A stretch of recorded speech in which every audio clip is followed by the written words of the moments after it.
हम कुछ समय पहले वरदानों पर एक वीडियो आपके लिए लाए थे, जिसे आप सबने बहुत पसंद किया था और उसका दूसरा पार्ट देखने की इच्छा प्रकट की थी। उसी को आगे बढ़ाते हुए आज हम कुछ और रोचक वरदानों की सूची आपके लिए लाए हैं। ओम गणपति चैनल सनातन धर्म से संबंधित रोचक और ज्ञान वर्धक वृत्तांत सीधे हमारे धर्म ग्रंथों से आप तक लाता है। आप सबका स्वागत है। हमें प्रोत्साहित करने के लिए इस चैनल को सब्सक्राइब और बेल आइकन जरूर दबाइए और कृपया एक लाइक जरूर दीजिएगा। हमारा इंस्टाग्राम अकाउंट ओम गणपति है, चाहे तो फॉलो कर सकते हैं। आइए अब चलते हैं वीडियो की ओर। कर्ण को मिले कवच कुंडल। जब कुंती ने उत्सुकतावश महर्षि दुर्वासा के दिए हुए मंत्र का उपयोग कर सूर्य देव का आह्वान किया तो सूर्य देव वहाँ प्रकट हो गए। बहुत सी याचनाएं करने के उपरांत भी सूर्य देव वहाँ से जाने को तैयार ना थे। तब अंत में कुंती सूर्य देव से बोली, समस्त अंधकार को दूर करने वाले सूर्य देव, यदि आपसे मुझे पुत्र प्राप्त हो तो वह महाबाहु, महाबली तथा कुंडल और कवच से विभूषित शूरवीर हो। सूर्य देव ने कहा, भद्रे, तुम्हारा पुत्र महाबाहु, कुंडलधारी तथा दिव्य कवच धारण करने वाला होगा। उसके कुंडल और कवच दोनों अमृतमय होंगे। माता अदिति ने मुझे जो कुंडल दिए हैं उन्हें मैं तुम्हारे इस पुत्र को दे दूंगा।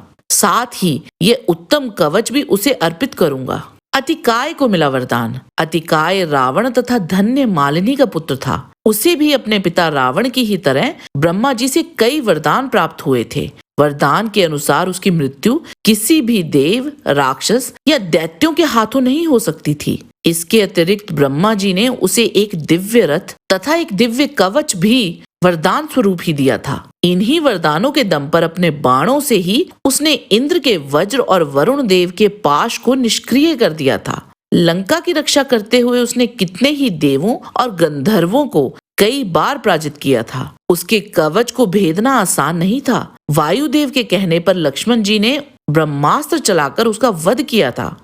ऋषि पराशर द्वारा सत्यवती को मिला वरदान। सत्यवती के शरीर से मछली की सी दुर्गंध आने के कारण लोग उसे मत्स्य गंधा कहा करते थे।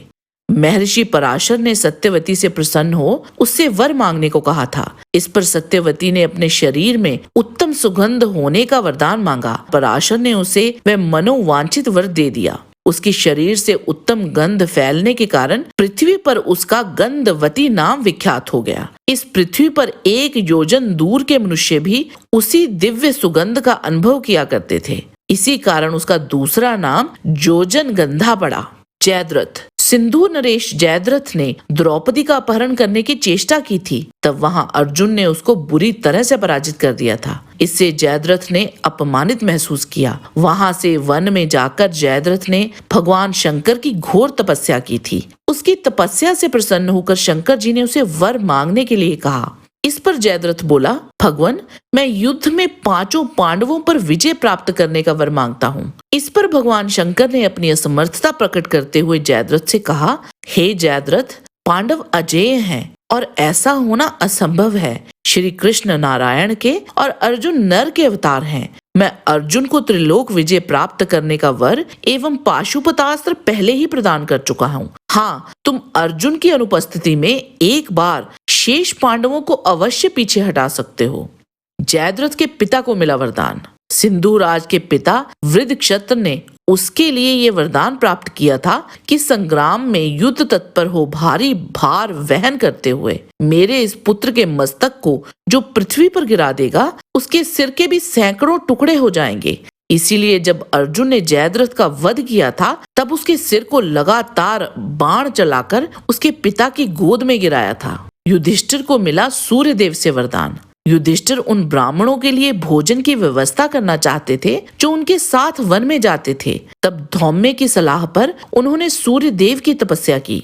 तब सूर्य देव स्वयं प्रकट हुए और युधिष्ठिर से बोले, धर्मराज, तुम जो कुछ चाहते हो वह सब तुम्हें प्राप्त होगा। मैं 12 वर्षों तक तुम्हें अन्न प्रदान करूंगा। राजन, ये मेरी दी हुई तांबे की बटलोई लो। सुवत, तुम्हारे रसोई घर में इस पात्र द्वारा फल, मूल भोजन करने के योग्य अन्य पदार्थ तथा साग आदि जो 4 प्रकार की भोजन सामग्री तैयार होगी, वह तब तक अक्षय बनी रहेगी जब तक द्रौपदी स्वयं भोजन न करके परोसती रहेगी।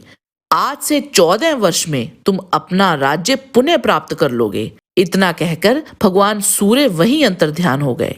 कुंती को ऋषि दुर्वासा से मिला हुआ वरदान। कुंती भोज के दरबार में कुंती द्वारा दिखाए गए आतिथ्य से प्रसन्न होकर ऋषि दुर्वासा ने वरदान के रूप में एक मंत्र दिया था, जिसका उपयोग कर वह किसी भी देव का आह्वान कर उनसे पुत्र प्राप्ति कर सकती थी। इसी वरदान के उपयोग से कर्ण, अर्जुन, युधिष्ठिर और भीम का जन्म हुआ था। इसी मंत्र का उपयोग माद्री ने भी किया था, जिससे नकुल और सहदेव का जन्म हुआ था। अर्जुन को मिले विभिन्न वरदान। अर्जुन को उलूपी से मिला वरदान।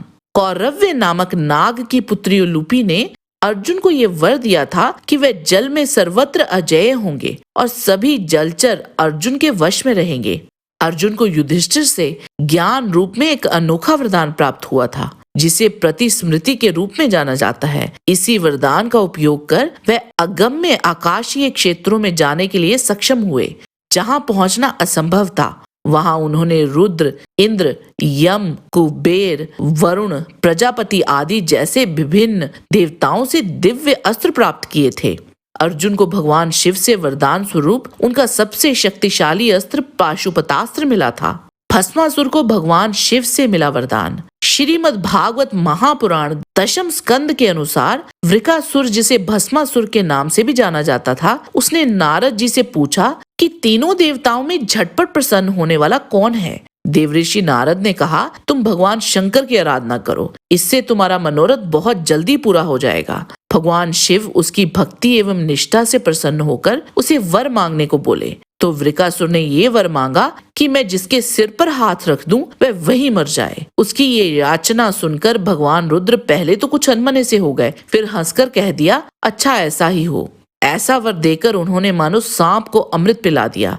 भगवान शंकर के इस प्रकार कह देने पर वृकासुर के मन में ये लालसा हो आई कि मैं पार्वती जी को ही हर लूं। वह असुर शंकर जी के वर की परीक्षा के लिए उन्हीं के सिर पर हाथ रखने का उद्योग करने लगा।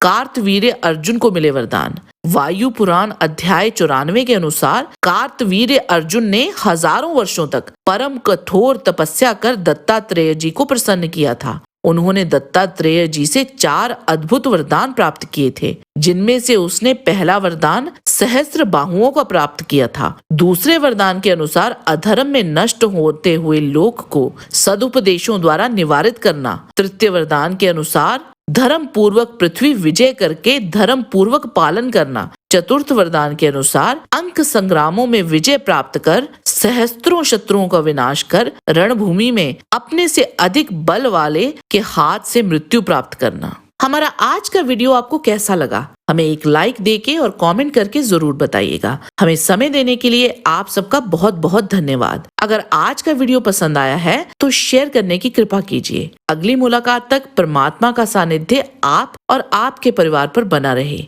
इसी कामना के साथ नमस्कार।